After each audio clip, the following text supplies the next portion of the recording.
المسلم من سلم المسلمون من لسانہ و یدہ، یعنی مسلمان وہ ہوتا ہے جو دوسرے مسلمانوں کو اپنی زبان اور اپنے ہاتھ سے محفوظ کرتا ہے، یعنی مسلمانوں کو اپنی زبان سے کوئی گستاخی، کوئی غلط بات نہیں کرتا، نہ گالیاں دیتا ہے، نہ تکلیف پہنچاتا ہے، نہ دل آزاری کرتا ہے، نہ غیبت چغلی بہتان لگاتا ہے، نہ کوئی شکوہ شکایت کرتا ہے، بلکہ وہ ایک دوسرے کا خیال رکھتا ہے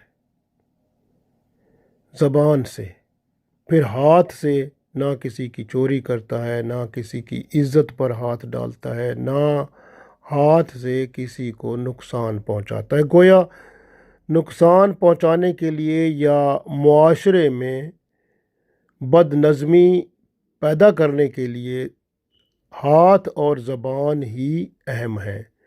اللہ کے رسول صلی اللہ علیہ وسلم نے فرما دیا، مسلمان ہوتا ہی وہی ہے، اسلام پر گامزن ہوتا ہی وہی ہے جو اپنی زبان اور اپنے ہاتھ کو دوسروں کے لیے محفوظ کر لیتا ہے، یعنی دوسرے اس کے ہاتھ اور زبان سے محفوظ رہتے ہیں، حفاظت میں رہتے ہیں، نہ وہ دوسروں کو زبان سے تکلیف دیتا ہے، نہ ہاتھ سے تکلیف دیتا ہے، بلکہ زبان اور ہاتھ سے دوسروں کی حفاظت کرتا ہے۔ مسلمان جب ایسا ہو جاتا ہے تو ماحول اسلامی معاشرے کا ایسے بن جاتا ہے جیسے جنت میں بندہ امن و سکون سے رہ رہا ہو۔ یاد رکھیں کہ جو آئین ہوتا ہے نا، وہ اکثریت کا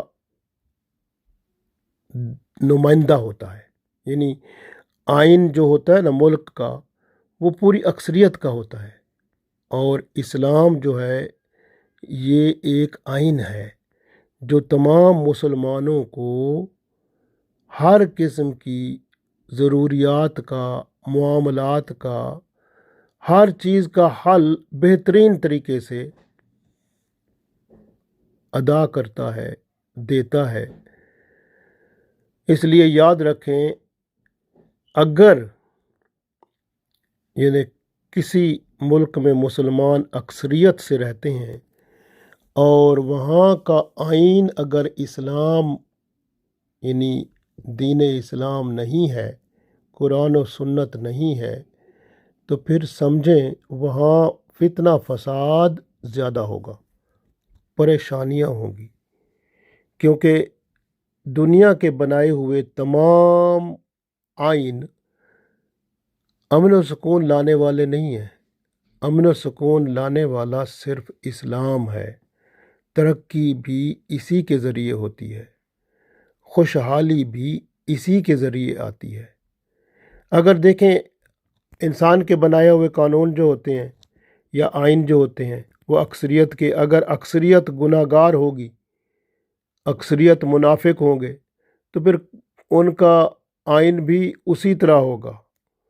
لیکن جب اکثریت ایمان والے ہوں گے، متقی ہوں گے، پرہیزگار ہوں گے، نیک لوگ ہوں گے، تو ان کا آئین بھی اسلامی ہوگا، ان کو ہر طرح کی سہولت دے گا، زبان اور ہاتھ سے سب کو محفوظ رکھے گا، اور ہر طرح کا سکون ان کو ملے گا، اور اسلام کے مطابق جو بنیادی ضروریات ہیں وہ سب کو آسان طریقے سے دستیاب ہوں گی۔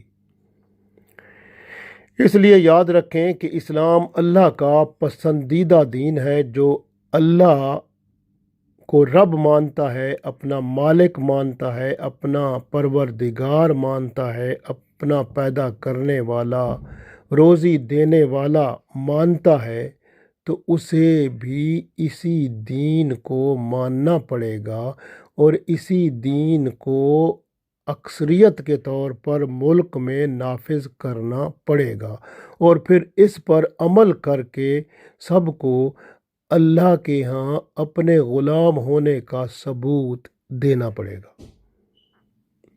مسلمان کی زندگی کا ایک ایک لمحہ اسلام کی حدود میں ہے، اور عبادت اور خوشنودی الہی میں بندہ مصروف رہتا ہے۔ اس لیے یاد رکھیں کہ ہمیشہ شریعت جو ہوتی ہے نا، وہ اسی اسلام کے ساتھ منسلک ہوتی ہے۔ شریعت اسلام کی ایک اپلیکیشن ہے، یعنی اس کو اسلام کو کس طرح چلانا ہے، یعنی رن کرنا ہے، کس طرح سے اس کو چلانا ہے، یہ شریعت ہوتی ہے جس کے ذریعے سے اسلام جو ہے اس کا بہاؤ ہوتا ہے۔ اور یہ شریعت ماحول کے مطابق جو تبدیلیاں آتی ہیں اس کی اصلاح کر کے ماحول کو صحیح اسلام پر، جو خالص اسلام ہوتا ہے، اس پر گامزن کر دیتی ہے۔ اور جتنے بھی رسول آئے ہیں وہ اپنی شریعت لائے ہیں۔